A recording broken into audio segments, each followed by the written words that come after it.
Right. Got my sports commentator microphone here. I know you're looking so good, man. You're like ready for. I'm just like. Gotta represent. I still think we need to hire Jan to do our lighting. Yeah. To do lighting. Yeah, he did lighting, right? Jan did everything video. Right, but he perfected his lighting.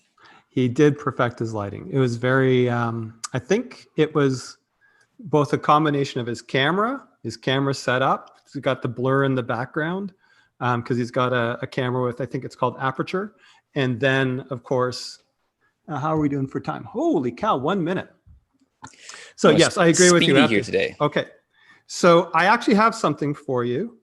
Dad jokes? Actually, that's one of the things. I was like, okay, audience, for anybody who's in the pre-show as an audience, I am going to take dad joke requests.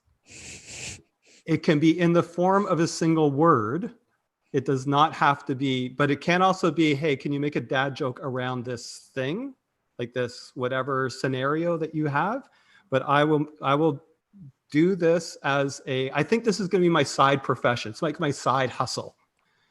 And if I can do this enough, perhaps, I can like be free of the workplace. Well, I'll probably never want to be free of this. Free of the 9 to 5 grind, the shackles. Yes. So my dad jokes is what I want to become my thing. Okay. So yeah, I will take requests. Okay. Taking requests for dad jokes. 5. Yep. 4, 3, 2. Let's do it. All right. So just remember, all of you that are watching, if you would like a dad joke, we need dad jokes. Listen, if you are a dad and you're not making dad jokes yet, that's okay. I'll create a support group for you. At minimum, what we'll do is we'll just like ask me a dad joke. This is what we'll start with. Ask me a dad joke. I'll figure out how to make it into, ask me like for this word, what can you do? I'll figure out how to make it into a dad joke. It's actually not too hard. I have a 3-step process, which I now have to make up. I actually don't have a 3-step process yet. Do you have a program? Do you have a course? I will. I'm sure that this can be developed into a course. I am 100% it can be developed into a course. A course? All right. A course. I know you caught that, did you? Okay. A course for your Porsche? You've tuned in to COVID Marketing with Brent Kobayashi and Arthur Tutt. The show to support small business not just to survive, but to thrive. That's right. We are live with COVID Marketing episode number 72.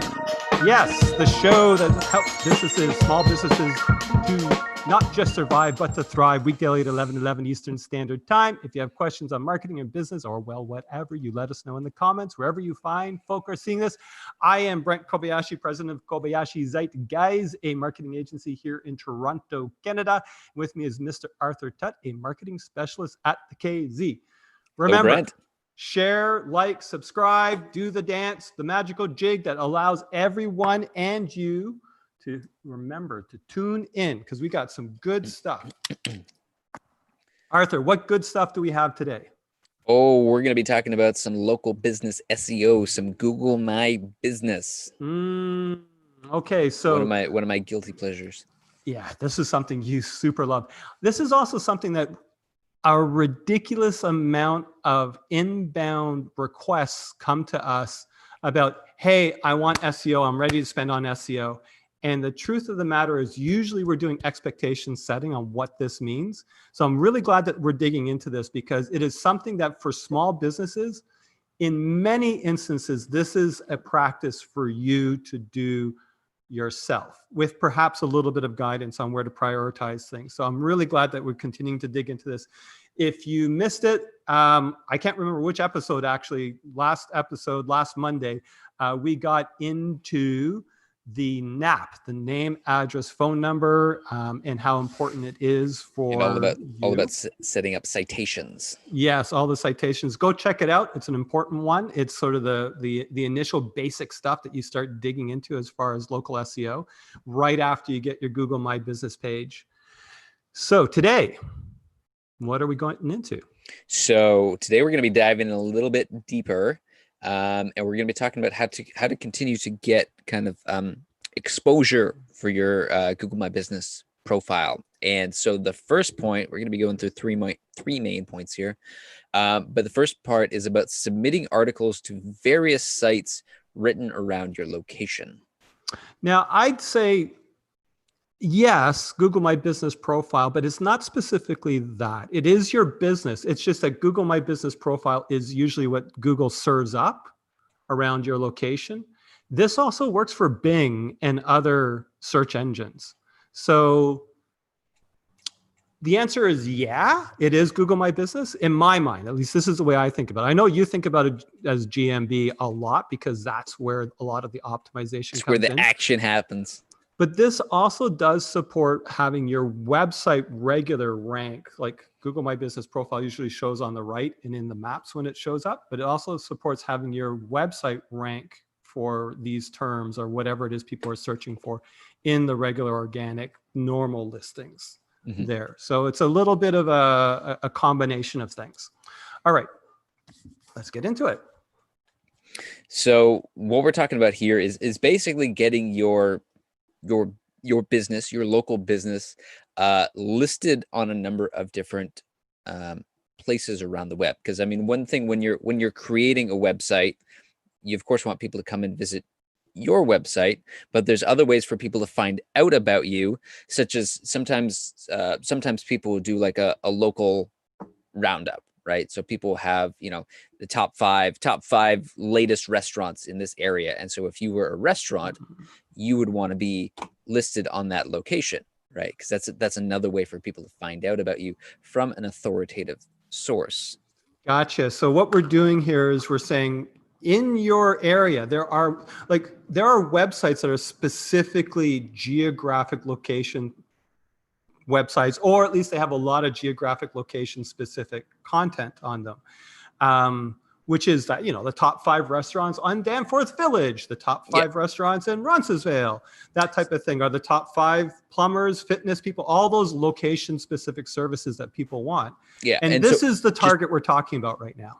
Just as a quick example to add to that. So if we're talking about here in Toronto, like BlogTO would be an excellent example of what that would look like. For sure. And there's going to be a ton of these things. It's literally virtually endless for these things. They're going to be, of course, nationwide things. And that's oftentimes where people are, can I get in Forbes magazine and that type of thing? And those are good things to get into.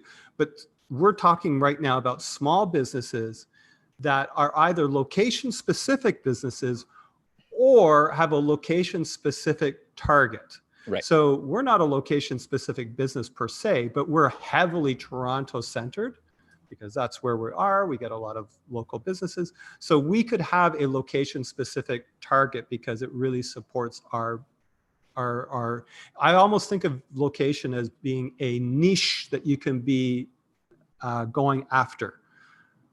Because it's so specific.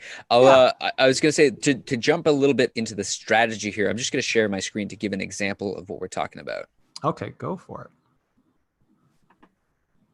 So what I've got here, talking about BlogTO. So BlogTO released this article, the top 5 new restaurants in Roncesvalles. All right. And so the first thing I want to point out that's really cool about this article is it's the top 5 new restaurants. Yeah. Which means the subtext of that is they're always updating it, right? It's not like this is a final list. They're always looking for the newest, latest, and greatest. You can see this article was actually posted in 2018. And so I'm just thinking now, for example, we're halfway through 2020. So this isn't year specific, but perhaps there was an article that's, top best restaurants in 2020 or 2021. It would be an opportunity to, if you were a restaurant in Roncesvalles, to say, hey, look, I saw you put out this list. It's a little bit out of date. 2021 is coming up. I've got this great restaurant. I think you should feature us in your upcoming article roundup. 100%. And so you're going to be sharing with them a few different things. And you generally want an angle. It's our 20th anniversary. It's our 10th anniversary. It's our 5th anniversary. We survived 1 year in business. We are introducing something new. We're launching, we're relaunching, we're whatever it happens to be. You want to be figuring out some sort of new angle for them to be like, oh, okay, now we're ready. It could be, you know, this is the latest food craze about, you know, grilled cheese sandwiches and blah, blah, blah, blah, or whatever it happens to be. And so you're always looking for something because they are in the content business. They are always looking for something to write about. So you want to give them something to write about. And that's a really good point. So something like BlogTO, they're not just going to put up, okay, here's 5 generic restaurants. They're looking for interesting content that they can serve to their readers, right? So what is it about your restaurant, as an example, that's new, unique, new flavor, new angle, new taste, new combination of things that would be exciting for BlogTO to feature you? Yep. And remember, obviously not just restaurants, every single thing that's going on in your specific sector that you're at, you want to think, what can I say about this? That's kind of cool, kind of neat.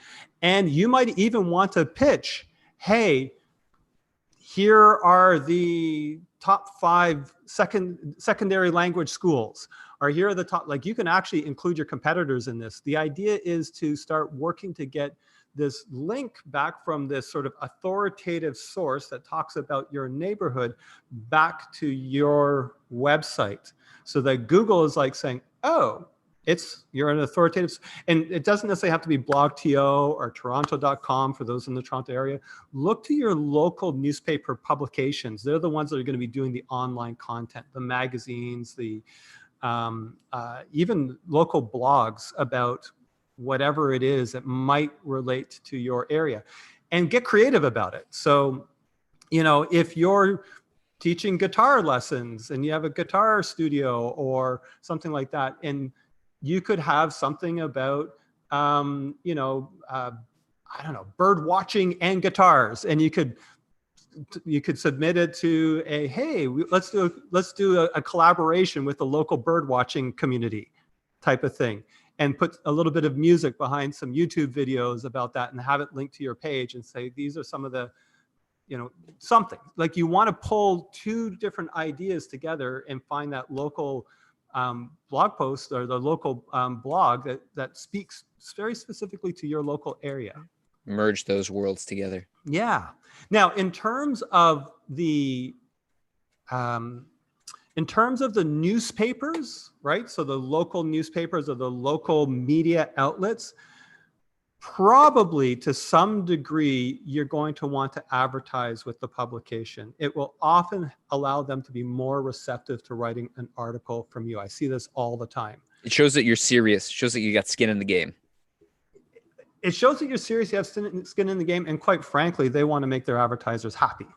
So the ad itself is great. You can put an ad in there. Hopefully that will get you some traffic, and that's part of your marketing spend. And don't be passive once you're advertising with them, with whatever publication is, because you want to work with their editorial staff and come up with these ideas. And so if you just be passive about it, once every year or 2 years or 3 years, you might have them come by and say, hey, we'd like to do an article with you because you're a valuable contributor to our publication. No, give them good content. Keep up with it and say, hey, this is something that I think your readers would be interested in. At some point, you might even be able to get a byline, like you actually get published articles that you get to write, and it's basically a guest post for them, and then that links to you. That's getting a little bit more advanced, but it's certainly an approach you can take. Which segues nicely into our next point, which is about producing high quality content that is specifically referencing your location. Yeah, I mean, so if you want to know what's going on, search like one of your users and see what shows up, right? Go into the searching process to find out what's going on when somebody searches for the type of information that might lead that person to you along that customer journey type thing. And think of it as early on in the stages, later on in the stages, like ready to buy, but also early on, just kind of generally, what are they doing? What are they interested in? What's generally of interest to them? And this is a very much a standard search engine optimization thing. In this particular case, if you're geographic centered, think about geographic centered content that you can put onto your website. So it can be, if you're into household stuff, like if you're like repairing and fixing up a house, it can be how to introduce an interior garden, are the best places to get an interior garden equipment in your local area, right? And you can just literally list off, this is, Lowe's in this location, you can get this. There's this little tiny hardware store over here. And these are the different things that you can get that are in your geographic location that will allow you to create an indoor edible garden, for instance. And you're literally listing off geolocated smaller businesses that matter to your people. And you're kind of thinking like a blog TO, except now it's going to be pointing towards you. And since you do interior renovations, it's, carries both whammies of, you got a geolocated piece of content, maybe even something that geolocated people will refer to. And Google is like thinking, oh, you guys are all about the beaches. Got it. I got it. So when somebody's looking for beach interior design, I think I might serve you up on top of other people. Mm. Well, I was gonna say, I feel like then the next logical question that small business owners would have is, okay, well, it's all well and good to, try to put myself in the shoes of my potential customer, but what are they searching for? Like, what are people actually searching for on Google, and how do I know if I'm putting my effort into the right, like optimizing the right keywords here? So I was going to share quickly here. Oh, this is a big one. The keyword planner. And so there are a number of keyword research tools out there. There are some paid ones. We at Kobayashi, we have a paid keyword research tool that we use, but this is a free keyword research tool that anybody can use. The only thing that you need to do, so this is the Google Keyword Planner. Mm-hmm. The only thing that you need to use it is you do need to have a Google ad account, but you don't need to be spending any money on it. So it's a free tool to use. You just need to set up a Google ad account, and it's just one of the options within your Google ad account. There's the Keyword Planner tool right here that you can use. And so what this lets you do, you can specify where you want to search. So let's say I want to change the location. We don't want to do Canada wide. We just want to know people that are too much. It would be great, isn't it? We want all of Canada here. Yeah, of course. We want the world. We want people flying into your local restaurant. 100%. But let's just say we want to focus on people that are in Toronto, right? Okay. So we narrow the area down, so it's just people in Toronto. And in this case, we're just doing a quick search for Danforth restaurants. So how many people in Toronto are searching for Danforth restaurants? And the first thing we see is this is a timeline. So over the last year, how many searches have been happening? What is the trend? What is the difference between total searches and mobile searches? Because what we'll see as well is, as time goes on, mobile is going to increase. Totally. But it also gives you the total. So average monthly searches. So there's 4,400 average monthly searches for Danforth restaurants. And not only that, we can see the, where'd you go? see the trend over time.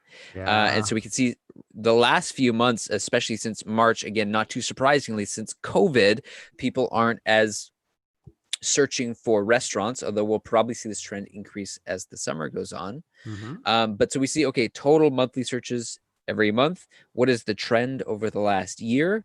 And also, if you want to play on the paid advertising, Google pay-per-click, what are the average cost per clicks that people are paying for? It gives you a range of the bottom bidders and the top bidders as well. Mm-hmm. And this gives you a sense. So if you come up with a whole bunch of different keywords, and it gives you some other suggestions as well. You could come up with a whole bunch of different keywords where you're curious, like, hey, I wonder if anybody is searching for this, and you can see what the search volume is, what the trend is, and what people are paying for it as well, because this is a good sign. If people are paying a lot of money for that search term, it means it's a really popular search term. So interestingly enough, and this is something that, listen, if you're a Danforth restaurant, of course, your advertising dollars obviously are going to go a lot longer. So I'm guessing that $1.19 to $2.74 is way reduced right now because, quite frankly, traffic went down, right? So your cost per acquisition actually probably has gone down. But what's interesting, and this is something for everybody to think about, everybody right now should be thinking about, what is my game plan if, I'm going to say when, sometime in your lifetime, this sort of thing happens again, where we're into like a severe lockdown and all that type of stuff, right? So what is my business game plan? So what I would say for people that are looking at Danforth restaurants, this is maybe, I'm not sure how I could think of this in my head, but what you would do is, if for some reason you can equate Danforth restaurant searches. Let's see if I can think of an example. Danforth restaurant services as it equates to your business, whatever that happens to be. And maybe you're not actually a Danforth restaurant, so you can be open and you can actually convert and all that type of stuff. You might want to actually really target that from an advertising perspective. Just saying, especially if the cost per click goes way down. So what would be a good example of that? So, because I notice here one of the examples is Greek restaurant Danforth. So again, that's a little bit more specific, focusing in on Greek town. Yep. So yeah, you could be, so Danforth restaurant, it could be a delivery service. It could be, Danforth. Actually, you know, if you actually have a catering business, or if you have like one of those personal straight to home catering businesses, this might be the time, like a meal prep business, this would be the time where I would target Danforth restaurant. So this is the time where people are going to say, you know what, we've got a meal prep business. We basically operating from our home or from an independent kitchen. We're not a Danforth restaurant, but we're in the general area. I want to advertise for people searching for Danforth restaurants and saying, we have these awesome meal kits type thing that you can just order, put in your freezer, defrost, they're homemade, they're this, they're that, whatever it happens to be. This would be the time I would start advertising that, because this is when the cost per click and the cost per acquisition drops. And so that was interesting. So we saw that the search volume over the last 3 months for Danforth restaurants has plummeted. Yep. However, restaurant delivery is skyrocketing. Yep. And so the question here is the cost, again, and this is generally what we've been seeing across the board, I don't know what it is for this specific one, is the cost per acquisition deflated so much because people are like pulling back and worried about cash flow and all that kind of stuff, so that all of a sudden the return on investment is a lot more immediate for this sort of advertising. You need to start playing with that sort of thing. I still think it's still very valid in today's market, even though, you know, things have progressed a little bit more and people are starting to get a little bit more comfortable with what this actually means for them. But I still think there's super amount of opportunities out there. Just start playing with it. Okay. Yeah. And so just the last point on this one is that really the keyword research tool, it's a good way to put in a bunch of different keywords or search terms that you think are relevant. And this will give you some information on how much people are searching for it, and also give you some ideas of other search terms you maybe hadn't thought of. Gotcha. Thank you. And so let's get away from the tangent of, I want you to be advertising now, right? Let's get back to your keyword, your local search engine optimization. So this is one of the things, like once you've got some keyword or keywords, kind of group of keywords that kind of relate to each other that you want to write content for, you can put that content onto your own website in a blog is usually where it would go, but it could be different parts of your website as well. You want to do this, you know, quote, naturally. right? One of the things that happens is, you've seen this, usually it's in response to like some how-to article where it's like, God, they really want us to think, they really want Google to think that this article is about that keyword. Hey, you're interested in Danforth restaurants. And what I think you like to do with your Danforth restaurant search is do the Danforth restaurant top 5 list. And below we have the top 5 lists of Danforth, that kind of thing is just like, I believe that's called keyword stuffing. it is called keyword stuffing, and you're trying to get some sort of, you're writing for a machine. The challenge with keyword stuffing from a business perspective is it can work short term, but long term, Google, for its organic stuff that it's serving up, wants good editorial content, and it is constantly learning what that means. So in the early stages, it's counting the number of keywords and all that kind of stuff, the algorithm-based stuff. On a longer term basis, it's saying, would a human being like this? Yep. Compared to something else. And that's a really good point in terms of Google's evolution, because I think in the beginning it was very much focused on the algorithm, as in like, what is the specific keyword? And as Google is getting smarter, it's focusing more on what is the user experience.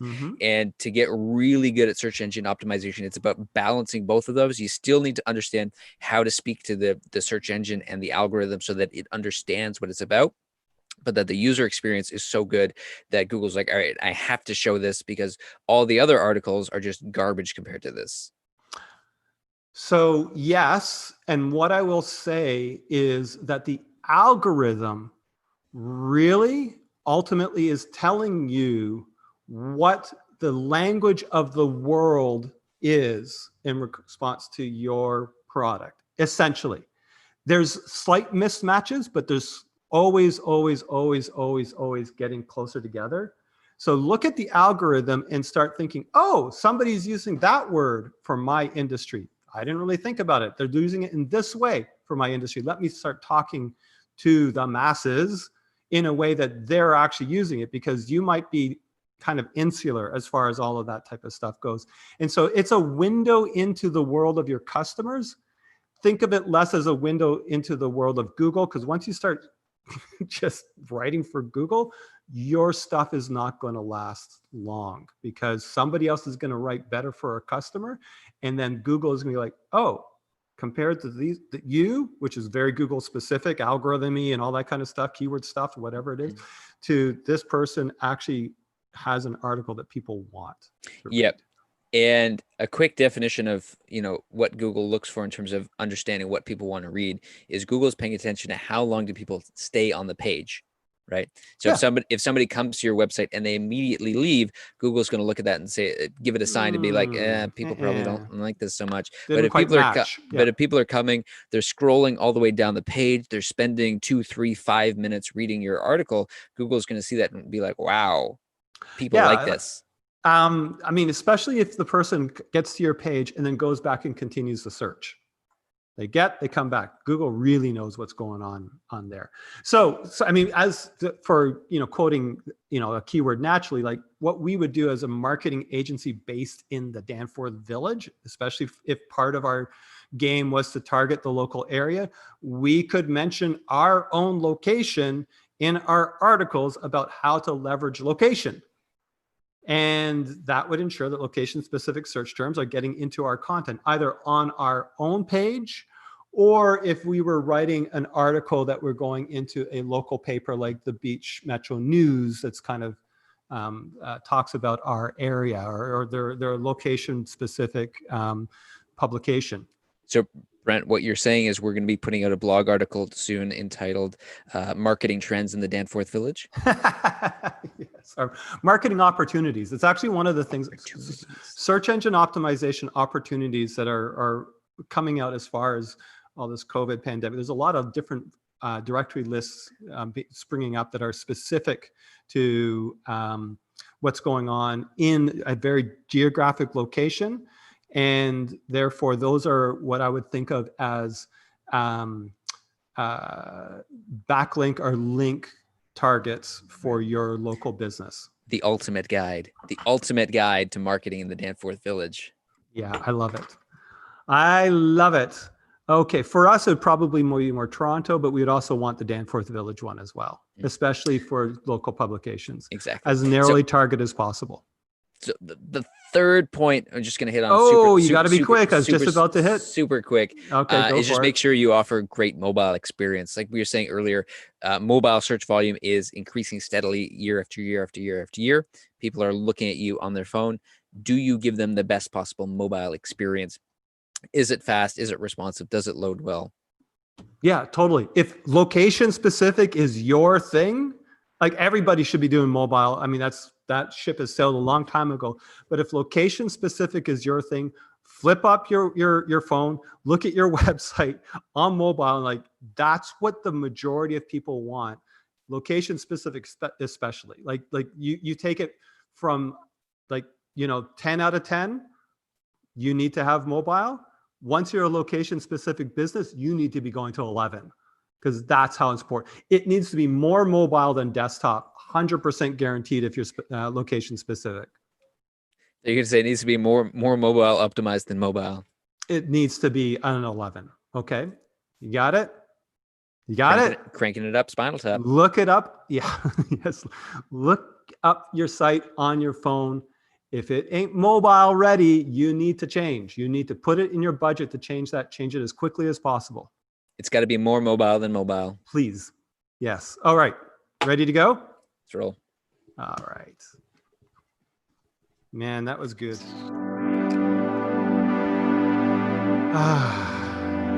You've tuned in to COVID Marketing with Brent Kobayashi and Arthur Tutt, the show to support small business not just to survive, but to thrive.